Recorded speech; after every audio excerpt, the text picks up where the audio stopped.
오늘은 마가복음 7장에 나와 있는 말씀을 가지고 너희 마음의 그리스도를 주로 삼아라고 하는 제목으로 말씀을 나누기를 원하는데요. 아마 이 말씀이 오늘 이 시대에도 굉장히 중요한 의미를 갖고 있다라는 그런 생각을 하게 됐어요. 사실은 상황을 보고 본문을 선택한 건 아닌데 이 본문도 지금 현재 우리가 겪고 있는 이 상황에 대해서 많은 이야기를 하고 있구나라는 생각을 갖게 되었습니다. 7장 1절로부터 사실은 스토리가 전개가 되는데요. 예수님과 제자들에게 시비를 걸어온 것은 바리새인들과 서기관들이었다, 이렇게 말하고 있습니다. 저들이 먼저 시비를 걸어왔습니다. 저들은 예루살렘으로부터 왔다고 했습니다. 그래서 저들의 지령 탑으로부터 보냄을 받은 이 사람들이 아마도 예수 그리스도의 이 복음 운동, 예수 그리스도의 하나님 나라 운동에 대해서 들었던 것 같아요. 희년이 선포되고 새로운 시대가 도래한다, 회개하고 하나님의 나라에 들어오라라는 이런 말을 이제 저희들이 듣게 되고, 수많은 사람들이 예수님을 따르고 있다는 것도 아마 듣게 된 것 같습니다.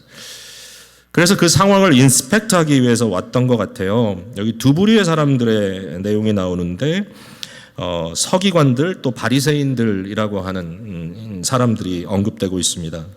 복음서를 자주 읽어보신 분들에게는 굉장히 익숙한 그런 타이틀들일 거라고 생각하는데 어떤 사람들이죠? 서기관들은 모세의 율법에 아주 통달한 일종의 학자들입니다. 율법 학자들. 그래서 그들은 토라를 읽고 토라를 연구하고 또 토라를 쓰고 보존하는 일에 심취되어 있는 그 일을 이제 전문으로 해야만 하는 그런 사람들입니다. 오늘로 얘기하면 일종의 신학자들이라고 말할 수 있을 것 같고요. 바리새인들은 이제 조금 그 방향이 다릅니다. 물론 이분들도 율법에 대해서 많이 알고 있는 사람들이지만 이 사람들의 관심은 율법의 생활화에 관심이 있었어요. 그러니까 율법이라고 하는 말이, 어떤 명령이 아주 구체적이지 않고 뭔가 이렇게 좀 큼직하게 주어졌을 때 이 사람들의 관심은 뭐냐면 이것을 아주 작은 어플리케이션으로 만들어가지고 삶의 전 부분에 아주 세분적으로 적용하는, 그러니까 규칙에 대해서 관심이 많았던 것이죠. 그것을 지킴으로써 율법을 지키게 된다. 율법이 모든 삶의 모든 부분을 다 이렇게 타치하고 결국 우리가 율법으로 인하여 사는 이러한 삶을 생각했던 사람들이죠. 그것을 원했던 사람. 그들은 자기들이 그렇게 사는 것뿐만 아니라 모든 유대인들이 이 율법을 지키기를, 또 자기네들이 원하는 대로 그 모든 세분적인 규칙, 규례들도 지켜 나가기를, 그러므로 유대 공동체에 이것을 통하여 하나님의 나라가 임하기를 원했던 사람들인데요. 우리가 이제 전개되는 스토리를 쭉 보게 되면 이분들의 문제가 뭐였는지를 좀 깊이 알게 되지만, 사실 이 율법의 정신에서부터 좀 빗나가기 시작한 일들이 생기는 것이죠. 몇 가지 문제가 있는데, 하나는 율법의 정신이 말하지 않는 굉장히 세분적인 규칙들을 만들어냄으로써 사람들을 쓸데없이 얽매이기도 하고, 그 다음에 어떨 때는 규칙을 만들 때 그 규칙 자체가 사실은 율법 자체를 아예 정반대 방향으로 가도록 이렇게 배치되도록 만드는 그러한 일들도 있었다는 것을 볼 수 있습니다. 자, 이 사람들이 지금 오늘 본문에서 태클을 걸고 있는 주제는 이제 정결 예식입니다. 정결에 대한 것입니다. 손 씻음 또는 씻음에 대한 좀 일반적인 규칙에 대한 것인데요. 예수님의 제자 중에 몇 사람이 이 정결 예식을 하지 않고 손을 씻지 않고 음식을 먹는 것을 보고 저들이 너무 못마땅하게 여긴 겁니다. 그러니까 단순히 이게 어떤 위생의 문제라고 생각하면 굉장히 우리가 오해를 하게 됩니다. 위생의 문제가 아니라 이것은 죄의 문제라고 들은 생각한 것이죠. 이건 종교적 문제입니다. 하나님 앞에 감히 어떻게 손을 씻지 않고 음식을 먹을 수 있는가, 이제 이런 방향으로 나가는 것이에요. 그래서 이것을 부정한 손이라고 얘기했습니다. 깨끗지 않은 손. 좀 아이러니긴 합니다. 지금 이제 신종 코로나 바이러스로 인해서 손 씻기가 굉장히 중요한 작업이 됐습니다. 여러분 손을 열심히 쓰셔야 되고, 뭐 이미 다 아시겠지만 밖에서 나갔다 들어오면 일단 손부터 씻고 어떤 상황이든지 손 씻는 것을 굉장히 열심히 하셔야 되고 20초에서 30초 가량 흐르는 물에 비누를 가지고 아주 잘 씻어야 된다고 얘기를 하는데 오늘 예수님께서 말씀하시는 게 그걸 할 필요가 없다라는 그런 식으로 전혀 이해해서는 안 되고요. 물론 그렇게 이해하는 분이 안 계시겠지만 이것은 그러한 의미에서 어떤 청결에 대한 개념이 아니라 정결 예식에 관한 것이다라는 것이죠. 시스임이라고 하는 것에 대한 이 정결 예식에 대한 구약의 여러 구절들이 나오는데요. 구약의 구절들을 보면 정결 예식이 이렇게 좀 막무가내 예식이 아니에요. 그러니까 아주 특별한 경우들, 어떤 상황이 벌어졌을 때 그것을 레메디하는, 그것을 치유하는 방법으로 정결 예식을 행함으로써 부정함을 씻어내는 것으로 이렇게 이제 이해가 되어 있는데, 좀 전에 말씀드린 것처럼 바리새파의 그 열정은 뭐냐면은 이것을 훨씬 더 보편화시키는 겁니다. 그래서 이제 특별한 사람들이 특별한 상황에 정결 예식을 하는 것이 아니라 유대인 전체가 다 에브리데이 매일의 삶 속에서 정결 예식을 하지 않으면 하나님 앞에 올바로 서 있지 않다라고 그들은 정죄하게 된 것이죠. 이것을 장로의 유전이라고도 부르고 있습니다. 랍비들, 일종의 이런 장로들이, 그러니까 즉 율법을 바리새인들처럼 세분화시켜서 적용하는 전통들을 만들어낸 사람들에 의해서 이렇게 하고 저렇게 하지 않으면 안 된다라고 그들은 말하고 있는 것입니다. 특별히 예수님께서 이 땅에서 계셨던 그 시대, 이 시대, 지금으로부터 한 2000여 년 전 유대 사회는 특별히 이 정결 예식에 대해서 보편화되어 있었던 것을 여러 가지 면에서 저희들이 볼 수가 있는 거죠. 예식이라는 측면에서 우리가 좀 생각을 해보면 이것은 물론 이제 물로 씻는 행위가 있고, 그리고 또 어떨 때는 좀 잘 씻어야 되고 이런 일들이 있어요. 그러니까 어떤 면에서는 좀 청결과도 아주 무관한 것은 아니지만 그러나 핵심은 예식에 있다는 것이죠. 그래서 그냥 어떤 때는 물을 그냥 뿌리기도 하고 이렇게 하는 겁니다. 근데 예식이라는 것이 굉장히 중요한 거죠. 예식의 측면. 제가 한 1년여 전에 그 서울에서 명동성당을 방문했던 적이 있는데요. 명동성당이 한국을 대표하는 그런 가톨릭 성당이지 않습니까? 제가 그 한번 들어가 봤어요. 이렇게 뒤에서 뒷문 열려 있는 문을 통해서 들어가서 보니까 굉장히 참 아름다운 공간이더라고요. 근데 그 입구에 이렇게 물을 담아놓은 일종의 대야 같은 게 하나 있더라고요. 벽 쪽에 이렇게 붙어 있어요. 근데 나중에 보니까 그 신부님 한 분이 들어오면서, 이렇게 신부 옷을 입으신 분이 들어오면서 그 대야에다가 손을 넣고 이렇게 손을 넣어서 물을 뜨는 것처럼 이렇게 하시고 이렇게 십자상을 긋는 이런 이제 모습을 보이셨단 말이죠. 그래서 제가 그걸 보고 저렇게 일종의 정결 예식을 하시는구나 이런 생각을 하게 됐는데, 한 가지 흥미로웠던 사실은 뭐냐면 그 대야에 물이 하나도 없었다는 거예요. 물이 없어요. 그러니까 그 신용만 하시는 거예요. 그러나 그렇게 함으로써 뭔가 어떤 의미를 거기에 담고 있었다는 것이죠. 이게 하나의 예식이라는 것을 우리에게 잘 보여주는 것이라고 말할 수 있을 것 같습니다. 자, 근데 예수님께서 이렇게 태클을 걸어오는 이 바리새인들과 서기관들에게 어떻게 답을 하시느냐가 굉장히 흥미롭고 재밌습니다. 예수님은 이사야 29장 13절의 말씀을 인용을 하세요. 이 백성이 입술로는 나를 공경하되 마음은 내게서 멀도다. 사람의 계명으로 교훈을 삼아 가르치니 나를 헛되이 경배하는도다. 이 구약, 이 정말 다급했던 시대, 백성들이 총체적으로 배교의 삶을 살았던 그 시대, 종교 행위가 없었던 건 아니고 여전히 유대인들의 종교 행위들이 성전을 중심으로 남아 있었음에도 불구하고 하나님께서 이사야의 입술에 넣어주셨던 말씀은 고발이죠. 일종의 고발. 이것은 그들의 위선에 대한 고발입니다. 우리 주님께서 너희 외식하는 자들아 이렇게 바리새인들에 대해서 말합니다. 외식이라는 것, 위선이라는 것은 여러분이 잘 아시다시피 겉과 속이 다르다는 거죠. 겉으로는 정결 예식을 하고 있지만 사실은 마음의 문제를 해결하지 못하고 있는 거라는 것입니다. 자, 이 이사야서 29장이 말하고 있는 것은 이제 두 가지 측면이 있습니다. 하나는 저들이 입술로는 하나님을 공경한다고 하지만 사실 마음은 멀리 떨어져 있다. 마음은 하나님 곁에 있지 않다. 그러니까 말 그대로 그냥 예식만 하고 있지 그것이 심령 중심으로부터 하나님께 드려지지 않았다라는 얘기를 하고 있는 것이고, 두 번째는 심지어는 사람의 계명을 교훈으로 삼되 하나님의 말씀의 참뜻을 저버리고 있다. 진정한 예배가 그들에게 일어나지 않는다. 이런 문제들을 주님께서 지적하시는 겁니다. 자, 거기에 아주 구체적인 이제 한 예를 주께서 들어주시는데요. 너희가 하나님의 계명은 버리고 사람의 전통을 지킨다. 결국은 저들이 하는 어떠한 이러한 세분적인 그러한 레귤레이션, 규례들을 통해서 실제적인 그 율법의 정신을 어기고 있다.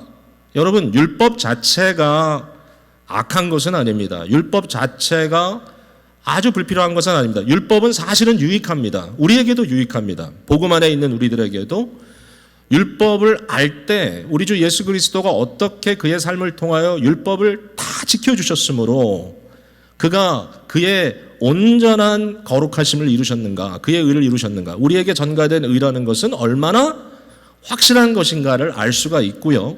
그리고 특별히 도덕률을 통해서 복음 안에 살고 있는 저와 여러분들에게도 하나님의 성품이 어떤 것이며 하나님의 거룩한 성품에 따라 우리가 어떠한 삶을 사는 것이 성화를 이루는 삶인지를 보여주는 측면이 있다는 것이죠. 무엇보다도 그러므로 예식적인 측면이 중요한 것이 아니라 사실은 윤리적인 측면이 중요하고 그 윤리에 있어서 하나님의 성품이 중요한 것이고 우리가 어떻게 하나님의 성품을 우리의 삶을 통하여 반영해내느냐가 중요한 것이잖아요. 자, 근데 이 사람들이 어떻게 그것을 어기는가 보세요. 예수님께서 하나의 구체적인 예를 듭니다. 여러 가지가 있다고 말씀하시지만 한 가지를 예를 듭니다. 자, 율법은 분명히 내 부모를 공경하라고 했습니다.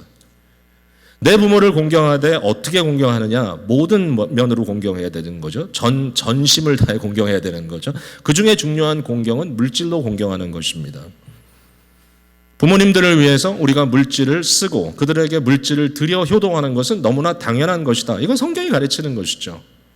우리의 물질이 있는 곳에 우리의 마음이 있는 것이기도 하고 내 부모를 공경하라. 이것이 옳으니라. 공경에 대한 여러 가지 측면이 있겠죠. 자, 그런데 바리새인들은 그렇게 안 했습니다.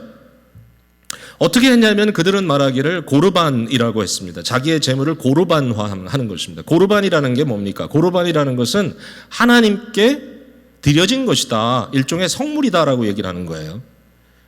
자, 그러면 이 사람들이 그 물질을 가지고 뭐 성전에 헌금으로 드렸습니까? 아니면 남을 구제하는 데 썼습니까? 그건 아니에요. 자기가 가지고 있는 물질을 보호하는 수단으로서 이것은 하나님께 드려진 것이다. 이러면 안 써도 되는 거예요. 부모에게 드려야 될 것도 안 드려도 되는 거예요. 부모가 너 왜 나한테 용돈 안 주냐? 그러면 어머니 아버지 이것은 하나님께 드려진 것이기 때문에 드릴 수가 없어요. 그러면 아무 말도 못하게 하는 거예요. 사람의 전통이에요. 그걸 가지고 무엇을 한다고요? 하나님의 율법을 도리어 정면으로 어기고 있다는 것입니다. 자, 이걸 그냥 언뜻 들으면 좀 애매해 보이긴 하는데 우리가 누가복음 16장에 있는 말씀을 연결해서 보면은 굉장히 이게 눈에 확 들어옵니다. 누가복음 16장 14절에 무슨 얘기를 하냐면 예수님께서 그 바리새인들 앞에서 이제 그 말씀을 이제 선포하고 이렇게 하시는데요. 그들이 전혀 듣지 않아요. 자, 예수님께서 어떤 말씀을 하셨습니까? 너희가 하나님과 물질, 재물을 겸하여 섬길 수 없다라고 말씀하셨습니다. 너무나 잘 하시는 말씀이죠. 하나님과 만몬을 동시에 섬길 수 없다. 이 얘기를 했을 때 바리새인들은 그 말을 듣고 어떻게 했을까요? 거기 보면은 비웃었다 그랬습니다. 예수님의 말씀을 좀 우습게 여겼다. 그럴 때 거기에 대해서 누가가 이런 커멘트를 하나 답니다. 바리새인들은 돈을 사랑하는 자들이다. 이렇게 말을 하고 있는 거예요. They were the lovers of money. 돈을 사랑하는 자들이었다라는 거예요. 여기 여러분 이게 어떻게 들리십니까? 아주 노골적으로 써 있습니다. 여러분 오늘날 목회자들에 대해서 얘기할 때 저 목사는 돈을 너무 좋아해 이러면 그 목사는 사실 아주 굉장히 아주 오명을 쓰게 되는 거죠. 뭐 그게 사실이라면 물론이고요. 어느 교인이 저에 대해서 얘기할 때 알고 보면 박 목사는 돈을 너무 좋아해. 이러면 굉장히 치욕적인 거죠. 그러면 신뢰감이 다 떨어지죠. 그 사람 믿을 수가 없다. 그 사람은 돈만 좋아해. 사실 치명적인 이야기인데 이제 여기에 대해서 성경 말씀은 굉장히 직설적으로 바리새인들의 문제를 다루고 있는 거예요. 그들은 고르반이라고 하는 것을 언급하고 있지만, 하나님께 드려진 것이라고 언급하고 있지만, 사실은 하나님을 빙자해서 자기 물질을 자기가 킵하는 방법으로 종교를 사용하고 있다. 결국은 종교를 통하여 그들은 죄송하게도 치부하고 있다라고 하는 굉장히 아이러니한 그러한 상황이 전개되고 있다라는 것이에요. 말로는 하나님 하나님 하는데 사실은 마음은 아주 황폐한 자들이라고 주님께서 이처럼 저들의 심령을 꿰뚫어 보시면서 지금 말씀해 주시는 겁니다. 지난주에 함께 우리가 묵상했던 말씀 중에 8장 15절 말씀에 예수님께서 삼가 바리새인들의 누룩과 헤롯의 누룩을 주의하라 이렇게 제자들에게 말씀하셨어요. 삼가 바리새인의 누룩과 헤롯의 누룩을 주의하라. 누룩이라는 것의 의미는 아마도 저들의 죄 또는 저들의 교만, 저들의 영적 냉소함, 저들의 영혼의 문제들을 다루는 것이다라고 생각을 하는데, 이것을 누룩이라고 표현한 것은 굉장한 영향력을 가지고 있다. 마치 이 이스트가 이게 빵을 만들 때 불리는 역할을 하듯이 조금만 양만 들어가도 굉장히 부풀리는 것처럼 바리새인과 헤롯의 이와 같은 죄가, 이들의 교만과 이들의 악함이 굉장히 엄청난 영향력을 미치고 있다. 너희들이 그것을 주의해라. 근데 사실 이 부분에 있어서 굉장히 중요하게 좀 느껴지는 것은 뭐냐면, 예수님께서 바리새인들과 헤롯을 같은 선상에 놓았다는 거예요. 근데 이것은 겉으로 봤을 때는 말이 안 돼요. 이것은 불가능한 것 같아요. 바리새인들은 어떤 사람들입니까? 율법을 생활화하려는 사람들이고, 헤롯은 어떤 사람입니까? 헤롯은 아예 대놓고 죄를 짓는 사람이에요. 바리새인들은 경건의 모범처럼 사람들에게 받들어졌던 사람들이고, 헤롯은 아주 사악하고 비굴한 정치인으로 사람들에게 아주 나쁜 모습을 보이고 있었던 사람이었다는 것이에요. 근데 이 두 가지 종류의 사람들, 이 두 타입의 사람들을 놓고 예수님께서는 동일하게 저들의 누룩을 주의하라 그랬단 말이죠. 그러니까 사실상 저들의 마음 상태를 열어보니까 다를 바가 없다. 대놓고 죄를 짓든지 아니면 그렇지 않든지 간에 사실상 들여다보면 똑같다. 예수님께서 말씀하신 씨 뿌리는 비유로 얘기하자면 돌짝밭이든 가시넝쿨이든 모르겠어요. 헤롯은 가시넝쿨에 가깝다면 여전히 바리새인들이 돌짝밭이라면 돌짝밭이나 가시넝쿨이나 사실은 다르지 않다. 동일한 문제를 갖고 있다라고 이야기한다는 것입니다.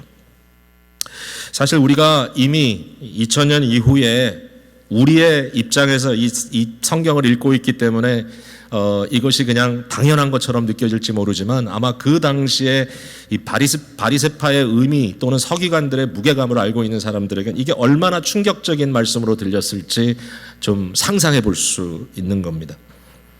자, 이와 같은 스토리가 지금 전개되고 있습니다. 예수님께서 그 사람들을 이제 그 무리를 불러 모았습니다. 그리고 하시는 말씀이 무엇이든지 밖에서 사람에게 들어가는 것이 능히 사람을 더럽게 하지 못하되 사람 안에서 나오는 것이 사람을 더럽게 한다. 이런 말씀을 하셨어요. 밖에서 들어가는 것은 뭡니까? 음식입니다. 내가 무엇을 먹느냐, 내가 무엇을 마시느냐가 나를 더럽게 하지 않는다. 굉장히 중요한 일이거든요. 유대인들에게는 음식법이 너무 중요합니다. 이 dietary law, 결국 음식법을 통하여 유대인은 유대인 되고 이방인은 이방인 되는 겁니다. 초대교회에 굉장히 힘들었던 유대인과 이방인들의 갈등의 문제가 바로 이 음식의 문제였거든요. 정결한 걸 먹고 정결한 방법으로 먹어야 내가 정결하다라고 생각하는 유대인들의 의식이 있었어요. 근데 예수님께서 말씀하시기를 밖에서 안으로 들어가는 것은 정결과 상관이 없다. 사실은 그것이 그 사람을 깨끗하게 하지 못한다. 문제는 뭐냐? 속에서부터 밖으로 나오는 것이다. 자, 뭐가 문제입니까? 제자들하고 이제 예수님께서 따로 계실 때 제자들이 예수님께 와서 물어봅니다. 도대체 이게 무슨 얘기입니까? 이 비유는 무슨 말씀입니까? 사실 뭐 비유도 아니고 있는 그대로 예수님께서 말씀하셨는데 제자들이 잘 이해를 못했어요. 그러니까 예수님께서 그들에게 왜 이렇게 깨달음이 없냐? 약간 책망을 하시고 나서 말씀을 해주십니다. 먹는 음식은 입으로 들어가서 배로 들어가서 창자로 내려가서 뒤로 빠져나간다. 음식이라는 것은 들어왔다 나갈 뿐이다. 그 음식이 너를 더럽게 하지 않고 그 음식이 너를 청결하게 하지 않는다. 물론 일반적인 얘기죠. 우리가 상한 음식을 먹고 그러면 안 되겠지만 이 말의 의미는 음식 전반적인, 그러니까 특별히 유대인의 관점에서 이러한 음식법에 익숙한 사람들에게 이 말씀을 하시는 거죠. 마가는 여기에 대해서 뭐라고 19절에 말하고 있냐면 이렇게 말씀하시므로 모든 음식물은 깨끗하다 하셨다. 나중에도 제가 잠깐 언급하겠지만 예수님께서 이 말씀을 하신 것을 마가는 굉장히 심각한 의미로 받아들이는 겁니다. 왜냐하면 마가는 이방인 공동체 또 유대인 공동체가 함께 섞여 있는 그러한 지금 이방교회의 컨텍스트에 와 있는 거잖아요. 우리가 첫 번째 메시지에 말씀을 드렸지만 아마도 로마에서부터 지금 이 메시지를 이 복음서를 쓰고 있을 것이다. 로마에 있었던 심각한 문제가 먹는 문제였거든요. 여러분 로마서를 나중에 또 읽어보시면 알겠지만 바울도 똑같은 문제를 가지고 유대인과 이방인 사이에 문제, 이 갈등 빚었다는 걸 알 수 있는데 여기에 대해서 마가는 이방인들의 편을 아주 적극적으로 드는 겁니다. 예수님께서 이 말씀을 하셨다는 것은 모든 음식물이 깨끗하다 하셨다. 먹고 마시는 걸 가지고 깨끗하다 부정하다 할 수 없다라는 것이죠. 그렇다면 무엇이 문제냐? 예수님께서 말씀하시기를 사람을 더럽게 하는 것은 마음에서 나오는 것이다. 그러면서 악한 생각, 음란, 도둑질, 살인, 간음, 탐욕, 악독, 속임, 음탕, 질투, 비방, 교만, 우매한 것. 사실 이 모든 내용들을 우리가 잘 연결시키면 아마 십계명하고 다 연결이 될 거예요. 사람의 마음에서부터 나오는, 심령에서부터 나오는 것, 이러한 죄악된 것이 사람을 더럽히는 것이지 밖에서 안으로 들어가는 것이 사람을 더럽게 하는 것이 아니다. 자, 이 말씀, 이 본문의 내용을 가지고 우리는 그럼 어떤 결론들을 내려야 되는가? 무엇을 우리가 배워야 될 것인가? 몇 가지로 한번 얘기를 해볼게요. 첫 번째는 마음이 문제라는 것입니다. 마음이 문제다. 마음이 문제다. 여러분, 마음이라는 것에 대한 기능을 성경은 굉장히 많이 우리에게 가르쳐주고 있습니다. 구약에서부터 신약까지 꾸준하게 제기되는 이슈가 사람의 마음의 문제입니다. 하나님은 외모를 보지 않고 사람의 마음을 보십니다. 이 하트를 보시는데요. 그럼 이 마음이 뭔가? 이 성경적 인간론, 성경이 이해하는 인간, 그러니까 결국 크리스찬 인간론, 기독교인의 인간론의 핵심은 뭐냐면 사람의 중심부가 있다는 겁니다. 그 중심부가 그 사람의 전체를 다 컨트롤한다는 것입니다. 사람의 문제는 내면에서부터 외면으로 나오는 것이지 외면에서부터 내면으로 들어가는 게 아니라는 것. 근본적으로 인간은 죄악된 이 심령의 문제이다. 이렇게 말하고 있는 것입니다. 마음은 뭐냐? 심령은 뭐냐?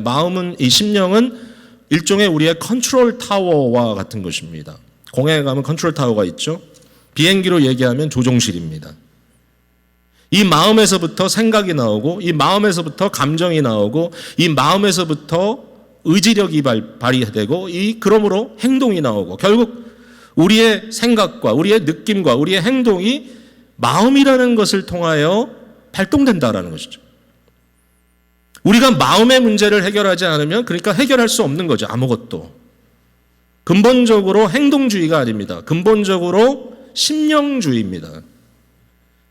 상담도 그러므로 마음, 누테릭, 마음을 치유하는 상담이 돼야지 행동만 해서는 안 됩니다.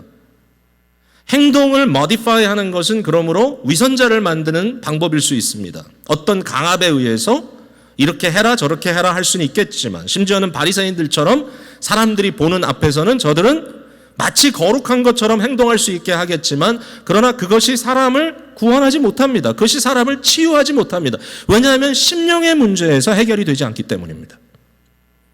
마음의 문제다. 마음의 문제다. 심령이 우리의 영과 우리의 혼과 육체를 다 붙들고 있다. 여러분, 사실 그렇습니다. 우리가 너무나 잘 아는 구절 있죠. 무릇 지킬 만한 것 중에 내 마음을 지키라. 생명의 근원이 이에서 남이니라. 잠언 4장 23절 말씀이죠. 굉장히 중요한 교육에 대한 말씀입니다. 여기에 잠언을 쓰고 있는 분은 아버지라고 표현하고 있습니다. 내 아버지, 나는 아버지다. 아들아, 내 말을 들어라. 여러분, 지금 가정에서 아이들과 계속 씨름하면서 힘들어하는 분들 대부분이겠죠. 아이들에게 바른 삶을 가르치고 그들에게 정말 옳은 길을 인도한다는 것은 참 어려운 일이죠. 예. 어떤 그 교사 한 분이 페이스북에 글을 올렸더라고요. 이제 부모들은 다 알 거다. 교사가 문제가 아니라는 것을. 그러니까 결국 아이들 다루기가 얼마나 힘든 것을 부모들이 직접 알 거다. 이렇게 얘기를 했는데, 여기 잠언에 바로 이 아버지는 아들에게 얘기하는 겁니다. 내가 너에게 주는 말을 너희의 마음에 담아라. 너희의 속에 집어넣어라. 너희의 속사람에 집어넣어라. 그렇게 하면 어떤 일이 벌어진다고요? 너희 영혼에 이것이 생명이 될 것이다. 너희에게 생명력을 더해줄 것이다. 뿐만 아니라 너의 육체의 건강이 될 것이다. 이렇게까지 얘기를 합니다. 이게 틀린 말은 아니죠. 왜냐하면 정말 맞는 말이죠. 사실은. 왜냐하면 우리의 마음 상태를 통해서 우리의 육신의 모습도 달라지죠. 사실은. 마음의 병이 들면 육신의 병이 따라오죠. 마음의 병이 들면요, 면역력 떨어집니다. 심령이 상하면요, 얼굴에 반드시 나타나죠. 그러므로 문제는 마음의 문제다. 모든 것보다 마음의 문제다. 우리의 신앙은 뭐예요? 신앙은 마음의 문제다. 너는 너의 마음과 너의 뜻과 너의 생각과 너의 모든 힘을 다하여 여호와 하나님을 사랑하라. 이것이 첫째 되고 큰 계명이다. 너의 행동을 무조건 내가 시키는 대로 따라해라. 이게 아니잖아요. 내가 너에게 말한 말을 그대로 지켜라. 무조건 해라. 원하든 원치 않든 해라. 이런 말이 아니에요. 기독교적 복음은 절대로 하기 싫어도 무조건 따라와라. 강압적인 것이 아니에요. 복음은 마음을 자극하고 있어요. 마음에서부터 변화가 이루어지기를 말하고 있다는 겁니다. 결국은 네 마음으로 하나님을 사랑하는 것이 계명이기 때문에 마음이 문제다. 결국은 마음이 문제다. It is the matter of the heart. 마음이 문제다. 자, 그러면 두 번째로 이슈가 뭡니까? 이슈는 뭐냐면 이게 문제인 거죠. 사람의 마음이 악하다는 거예요. 자, 마음이 문제인데 마음이 악해요. 예레미야 17장 9절에 만물보다 거짓되고 심히 부패한 것이 마음이라. 누가 능히 이를 알리오마는 나 여호와는 심장을 살피며 폐부를 시험한다 그랬어요. 다시 하나님은 심장을 살피시는 분인데 인간의 마음이 만물보다 거짓되고 심히 부패했다라는 것입니다. 다시 성경적 인간론은 타락한 이후에 죄의 유전으로 인하여 계속하여 죄를 재생산하고 있는 인간의 문제는 행동의 문제가 아니라 마음의 문제다. 심령이 부패되어 있다. 심령이 부패되어 있다. 여러분, 이런 것에 대해서 많은 문학가들이 글을 썼습니다. 소설들을 많이 썼습니다. 여러분이 아마 잘 아는 그런 젊을 때부터 이렇게 읽어왔던 그런 소설들 중에 이런 인간의 마음의 깊은 고민들을 그려낸 그러한 것들이 있습니다. 샤킹합니다. 조셉 컨레드이라든지 윌리엄 골딩이라든지 아주 유명한 이 영문학자들이 문학가들이 그들이 써낸 소설들을 들여다보면 어린아이 세계에서 어떻게 악한 일들이 자연스럽게 배출되고 있고 또 아내도 모르는, 아내가 남편을 봤을 땐 너무 존경스러운 사람이고 사회적으로나 여러 가지 신분에 있어서 저와 같은 사람이 없다라고 아내도 마음에 아무런 의심 없이 남편을 존경하고 있는데 사실은 그 남편의 삶을 들여다보니까 그가 공적으로 하고 있는 일들, 아내가 모르는 곳에서 그가 하고 있는 일들을 들여다보니까 정말 잔인하고 사악하기 그지가 없다. 이런 문제들을 드러내주고 있다라는 거예요. 여러분, 가끔 섬찟하지 않습니까? 범죄자들의 심리에 대해서 많은 사람들이 얘기합니다. 근데 저들이 어떻게 저렇게 사악할 수 있을까라고 얘기하고 있지만, 그러나 사실 따져보면 우리의 마음이 그리 멀지 않다. 어떤 심리학자는 우리 마음 속에 있는 이 악마에 대해서, The devil in our heart, 이런 이야기를 많이 쓰고 이야기하는 것을 또 읽을 수가 있는데요. 사람의 마음이 악하다. 그러면 저 사람들은 왜 저렇게 됐을까? 많은 경우에 사실상 우리의 악함을 컨트롤하고 있는 것은 하나님의 일반 은총이라는 것이죠. 이것도 은혜다. 상황을 통하여, 권위자들을 통하여, 우리의 어떤 의식들을 통해서 우리의 악한 마음을 일종 억누르고 있는 작용을 하고 있는 것이지, 만약에 이런 것들이 완전히 결여돼서 어떤 사람들처럼 저들의 삶의 과정에서 이것들이 다 망가지고 상실되고 부모들이 저들을 버리고 교육도 받지 못하고 너무너무 어렵고 힘든 상황에 던져졌을 때 너무너무 잔인한 일들을 그들이 저지르고 있다. 근데 그것이 우리와 그렇게 먼 것인가? 좀 두려운 얘기죠. 우리 안에 있는 문제를 과연 우리가 알고 있는가? 여러분, 알아야 된다는 것이죠. 예수님께서 말씀하십니다. 그죠? 너희 마음속에서 이런 악한 생각들이 일어난다는 거예요. 임상적으로 여러분 어그리 하시나요? 동의하시나요? 정말 가만히 있으면요, 아무런 노력을 하지 않아도, 아무런 마음의 힘을 쓰지 않아도 가만히 있으면 마음에서 스물스물 올라오는 생각들은 악하고 음란한 생각일 때가 많습니다. 이건 솔직한 우리의 고백일 거예요. 하나님의 은혜가 아니고는 이것들을 억제하고 억누르고 좀 정상인답게, 괜찮은 사람답게 살기가 사실은 어렵다는 것입니다. 이것이 성경이 우리에게 말씀해 주시는 인간의 죄악된 현실입니다. 자, 그렇다면 소망이 있는가? 과연 소망이 있는가? 답은 소망이 있다입니다. 왜냐하면 우리에게 베풀어 주시는 구원은 마음에서부터 시작되기 때문입니다. 하나님의 구원은 겉만 이렇게 흩어가는 것이 아닙니다. 외형적으로만 좀 괜찮은 사람으로 이렇게 옷을 입혀주는 것이 아닙니다. 하나님의 은혜는 우리의 심령의 문제를 다루고 들어옵니다. 이게 나중이 아니고요, 처음부터입니다. 여러분 너무나 잘 아시는 구원에 대한 중요한 요절 있죠. 너희는 그 은혜에 의하여 믿음으로 말미암아 구원을 받았으니 이것은 너희에게서 난 것이 아니요 하나님의 선물이라 행위에서 난 것이 아니니. 에베소서 2장 8절과 9절 말씀인데요. 행위에서 난 것이 아니다. 우리의 구원은 행위로부터 시작하지 않는다. 우리의 구원은 어디서부터 시작한다고요? 믿음으로 시작된다. 믿음은 마음에 속한 것입니다. 자, 여러분 보세요. 성령님께서 우리 안에 비집고 들어오십니다. 자, 성령님께서 거룩하신 하나님이신데요, 어떻게 죄악된 우리의 심령 안으로 들어오실까요? 죄와 허물로 정말 죽은 것처럼 하나님 앞에는 온전히 가망 없는 자처럼 존재하는 우리들에게 거룩하신 하나님께서 어떻게 그 죄악된 현실로 들어오실까요? 그 답은 하나밖에 없습니다. 구원하실 자들을 위하여 예수 그리스도께서 십자가의 대속의 피를 흘리심으로 그리스도의 피가 우리의 죄를 덮어주기 때문입니다. 죄의 문제가 일단 씻겨지는, 그러니까 죄가 대속되는 과정이 있기 때문에 하나님께서 우리로부터 멀어지시는 것이 아니라 그리스도 은혜 안에서 주님께서 우리에게 다가오신다는 거죠. 이게 구원의 비밀입니다. 예수 그리스도의 대속의 은혜 때문에 이루어진 일입니다. 이것은 객관적인 사실입니다. 그리고 성령님께서 그리스도의 대속의 은혜를 통하여 우리 각자의 심령 속에 침투해 들어오십니다. 거룩한 하나님의 영께서 들어오셔서 우리의 심령에 이루시는 일은 생명을 태동케 하는 것입니다. 새로운 생명입니다.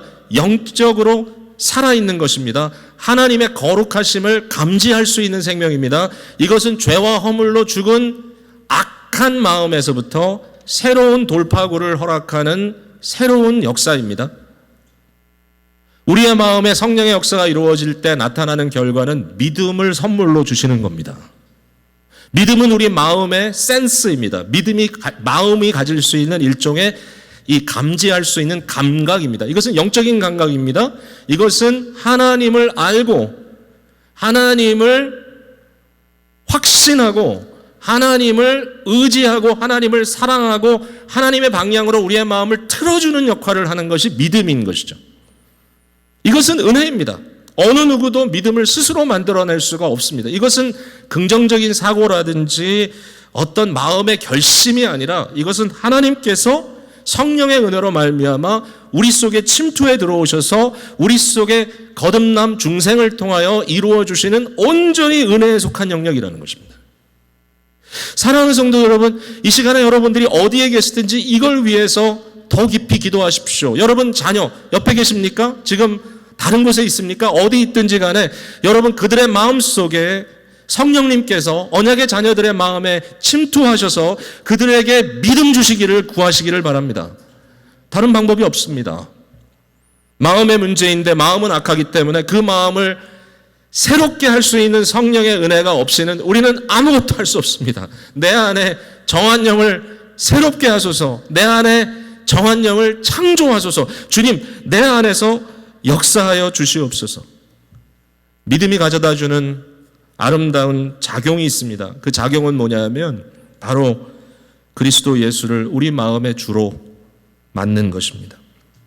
에베소서 3장 17절에 믿음으로 말미암아 그리스도께서 너희 마음에 계시게 하옵시고, 베드로전서 3장 15절 잘하는 말씀이죠. 너희 마음에 그리스도를 주로 삼아 거룩하게 하고, 믿음이 하는 것은 우리 마음의 주인이 예수 그리스도라고 하는 사실입니다.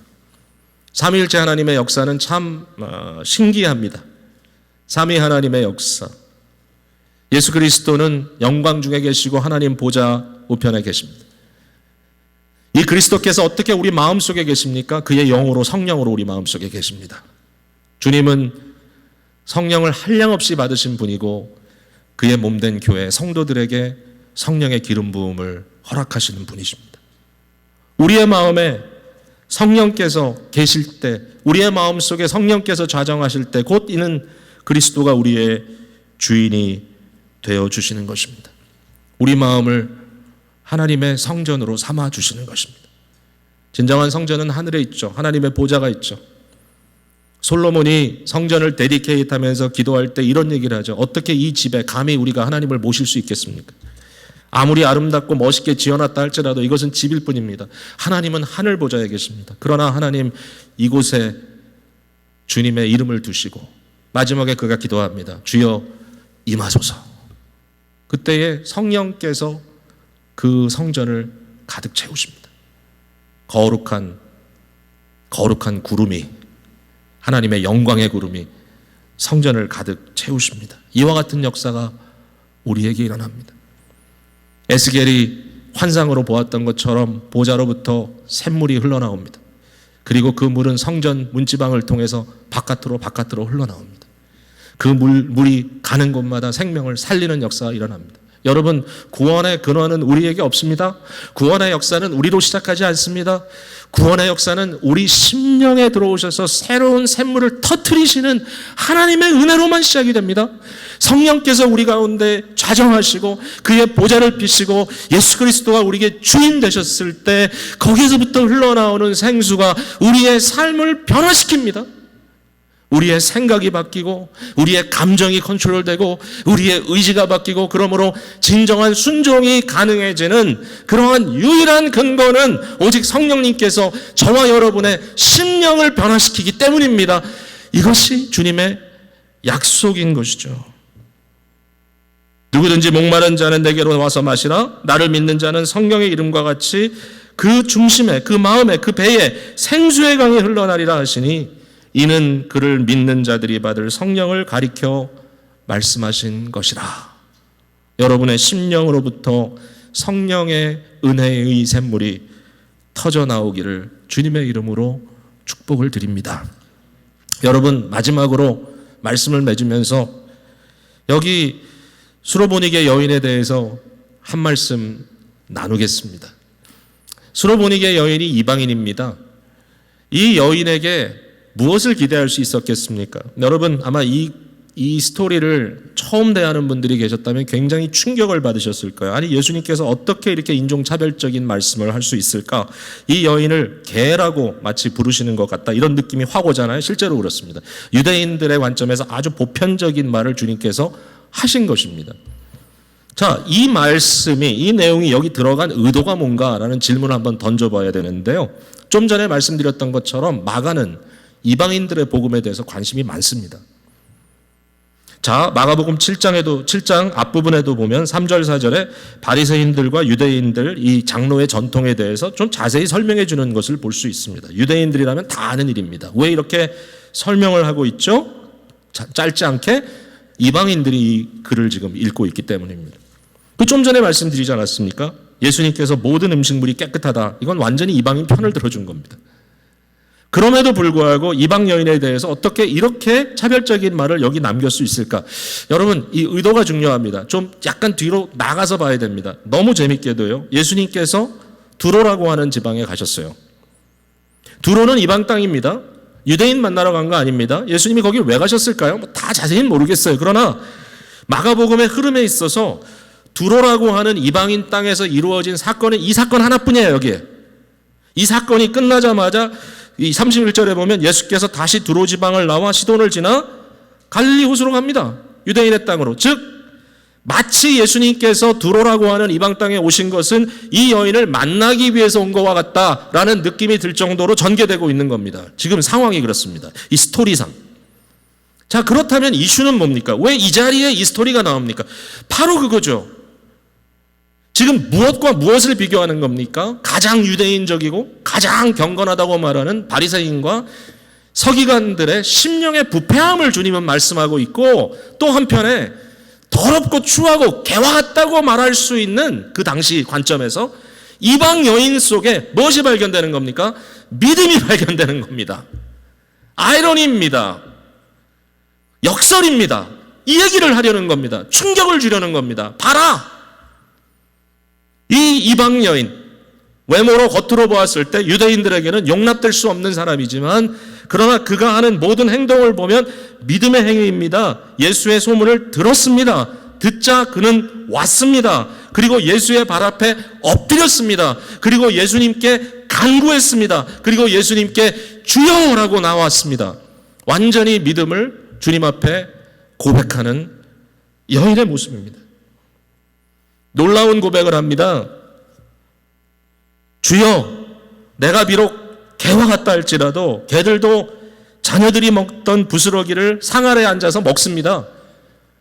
무슨 얘기예요? 내가 주님 없는 잔치에서 주인 자리에 앉기보다 주님의 발밑에 앉아서 부스러기라도 먹겠습니다.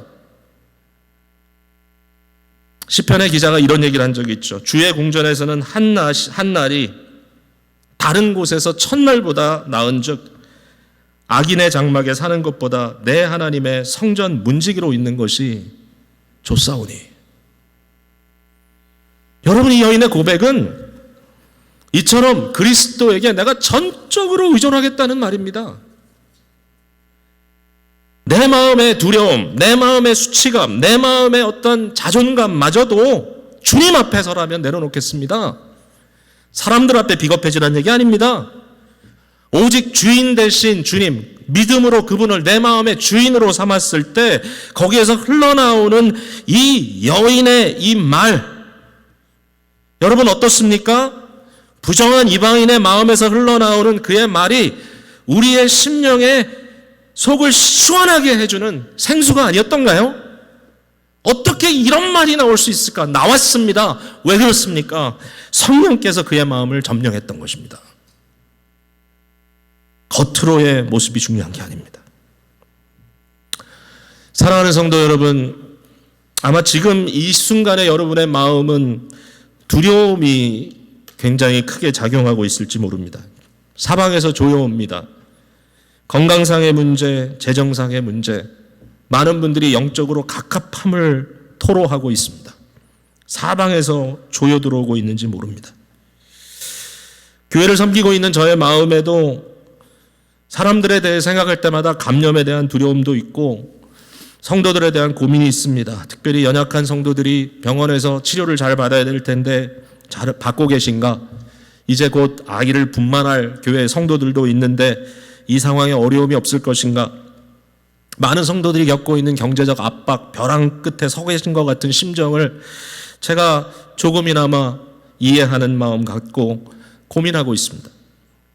여러분, 교회가 운영하는 것조차도 어려움에 직면한 상황입니다. 정상적인 영적인 교제가 이루어지지 않고 있습니다.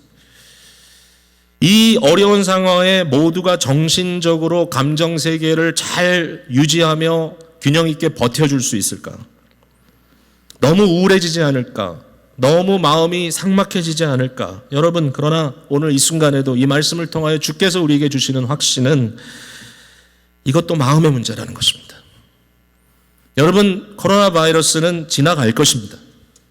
시간이 얼마나 걸리느냐의 문제이지만 지나갈 것이고, 저와 여러분은 최선을 다하여 마치 노아가 방주 안에서 버티듯이 6월절에 사망의 사자가 지나갈 때 자녀와 함께 그 안에서 어린 양의 피를 문설주에 바르고 그 고기를 구워 먹으면서 그 밤을 지새듯이 우리는 버텨야 합니다. 중요한 것은 우리의 마음에 누가 주인이냐는 질문입니다. 두려움이 우리를 사로잡지 못하게, 초조함이 우리로 하여금 생각의 이상한 방향으로 가지 않도록 주님께서 우리에게 말씀하십니다. 아무것도 염려하지 말고 오직 기도와 간구로 너희 구할 것을 감사함으로 하나님께 아뢰라. 그리하면 모든 지각에 뛰어난 하나님의 평강이 너희 마음과 생각을 지키시리라. 빌립보서 4장 6절 7절의 약속의 말씀입니다. 성도 여러분, 구원이라는 것은 이처럼 우리의 마음을 다루고 있습니다. 우리는 악합니다. 고백할 수밖에 없습니다. 부족합니다. 우리의 힘으로 아무것도 선한 것을 할 수가 없습니다. 우리는 연약합니다. 우리는 불안합니다. 우리는 초조합니다.